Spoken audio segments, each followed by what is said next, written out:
gugus hidroksil yang bersifat polar sehingga gugus hidroksil ini dapat membentuk ikatan hidrogen intermolekuler ya.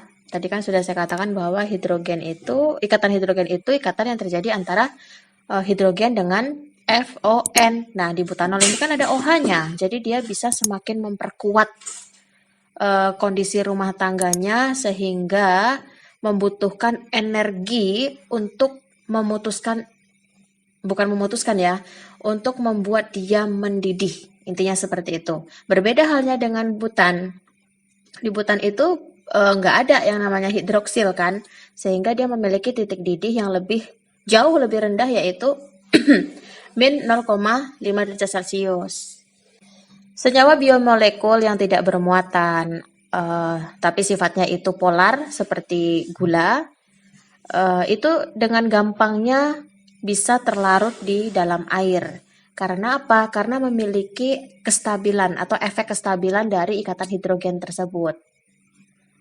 Efek kestabilan itu terjadi antara gugus hidroksil atau oksigen karbonil dari si sugar atau gula tadi dengan molekul air. Intinya tuh gini, kalau ada dari zat terlarut itu yang bersifat polar, maka dia akan lebih mudah larut ke air. Hal ini juga berlaku seperti senyawa-senyawa turunan dari alkohol, aldehid, keton, dan senyawa-senyawa yang mengandung ikatan NH. Pasti bisa membentuk ikatan hidrogen dengan molekul air dan cenderung bersifat larut di dalam air. Nanti banyak sekali ya contoh-contoh senyawa molekul yang ada di dalam tubuh yang berinteraksi dengan air seperti adenin, tirosin, timin, dan asam amino lainnya yang memang notabene-nya banyak mengandung unsur nitrogen. Oke, kita akan berlanjutkan ke pembahasan selanjutnya, yaitu air dapat berinteraksi secara elektrostatik dengan zat terlarut yang bermuatan. Ya, kita sudah tahu bahwa water atau air itu bersifat sebagai pelarut polar. Ya, hal itu bisa melarutkan banyak sekali jenis biomolekul ya, yang secara umum itu bermuatan dan bersifat polar juga. Jadi, senyawa atau zat yang terlarut secara mudah di air itu bersifat hidrofilik. Ingat ya, hidrofilik. Kalau bahasa Yunaninya itu water loving atau pecinta air. Tapi gak usah mikirin pecinta air lah, pokoknya ingat saja hidrofilik.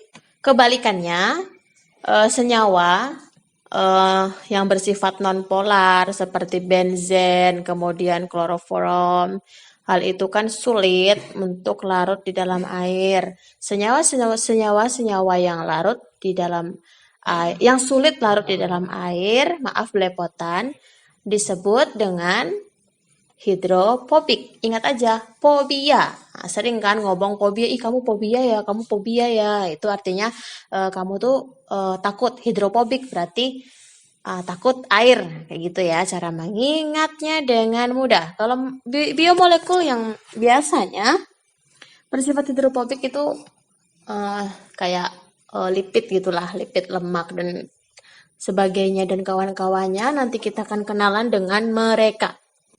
Nah, kawan-kawan bisa lihat di tabel 2 strip 2. Di sini banyak sekali contoh senyawa-senyawa yang bersifat polar, nonpolar, dan amfipatik.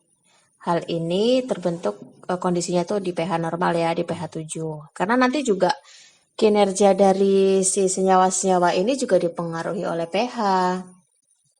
Nah, ini yang polar nih. Yang polar tuh ada contohnya glukosa. Glukosa ini banyak banget ya, hati-hati kebanyakan glukosa, nanti manis loh. Jadi diabetes, hati-hati.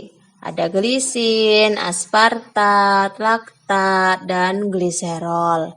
Yang yang non polar juga ada. Di sini juga teman-teman bisa lihat ya.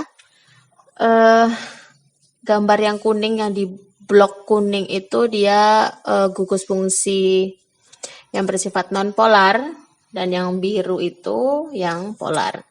Nah, yang amfipatik itu biasanya contohnya tuh banyak sih, tapi di sini ada penilalalin dan fosfatidiklorin. Ya ampun, nyebutnya aja susah ya, nggak usah dihafal lah, pening kayaknya. Apa sih itu amfipatik? Nanti kita jelaskan apa itu amfipatik. Dari tadi kan cuma ngomongin polar dan non polar, ada nongol amfipatik. Jadi itu alasan kenapa kita di awal pertemuan itu membahas sedikit tentang air ya, sifat-sifatnya, dan yang terpenting fungsi-fungsinya itu apa, sehingga berpengaruh ke biomolekul-biomolekul yang akan kita bahas nanti. Karena nanti ke belakang kita akan membahas tentang metabolisme karbohidrat, kemudian macam-macam, ada protein, asam amino, lipid, lemak, dan sebagainya. Ya, karena kita membahas hal itu terjadi di tubuh makhluk hidup. Sudah kita katakan, sudah kita klaim tadi menurut informasi yang kita peroleh bahwa hampir 70 hingga 90% organisme itu tersusun oleh atau terdiri oleh air. Nah, yang terakhir, air ternyata juga dapat melarutkan garam-garam kristal. Sebenarnya garam itu bukan hanya NaCl ya. Garam itu kan senyawa yang terbentuk dari zat sisa asam dan zat sisa basa. KCl itu juga garam, tapi umumnya memang yang sering kita temui di kehidupan sehari-hari itu namanya NaCl seperti itu ya. Jadi ini adalah gambar 2/6 solvasi. Ketika SMA itu kita membaca atau menangkap pengertian solvasi adalah proses pelarutan. Iya benar. Tapi ketika sudah di kuliah kita harus mengetahui sebenarnya proses solvasi itu terjadi bagaimana. Secara simpel seperti ini, teman-teman bisa bayangkan ketika garam dimasukkan ke dalam gelas, kemudian kita kasih air, ya, tentu garam itu kayak hilang gitu kan, larut gitu kan. Nah, ternyata itu namanya proses hidrasi. Hidrasi itu apa ya, kayak pembasahan gitu loh. Selain itu, selain proses hidrasi ada juga proses penstabilan atau stabilizing gitu ya. Jadi ketika si air dimasukkan gitu kan, air tersebut itu mengganggu atau bukan merusak sih ya, mengganggu lah, mendisturb atau kayak interferensi si kristal NaCl. Gimana cara mengganggunya? Dapat dilihat di sini teman-teman bahwa Cl- itu kan bermuatan negatif, akan berinteraksi dengan bagian air yang berparsial positif, yaitu si hidrogennya. Bisa dilihat berbeda ya. Nah, sedangkan Na itu yang sudah terhidrasi, dia bermuatan positif, maka dapat berinteraksi dengan si bagian air yang bersifat parsial negatif, yaitu oksigen yang berwarna merah. Jadi sebenarnya proses solvasi itu adalah terbentuknya interaksi antara solvent dengan solut, seperti itu ya. Dalam hal ini ya muatan ionik dinetralkan sebagian dan gaya tarik elektrostatik yang diperlukan untuk pembentukan kisi itu ya jadi melemah. Gimana caranya untuk menjadikan dia garam lagi? Ya udah tinggal diuapkan saja. Jadi ikatan hidrogen ini juga terbagi menjadi dua. Dapat kita lihat di gambar 2/5 yang sebelah kiri itu lebih kuat dibanding yang sebelah kanan ya. Hal ini terjadi ikatan hidrogen terkuat yaitu pada saat molekul berorientasi untuk memaksimalkan interaksi elektrostatisnya.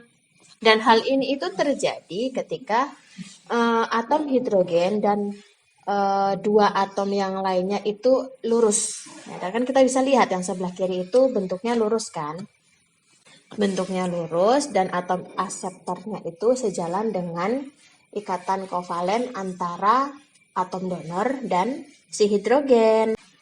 Tapi berbeda pada kondisi yang sebelah kanan, yaitu ketika gugus ikatan hidrogen itu dibatasi secara struktural,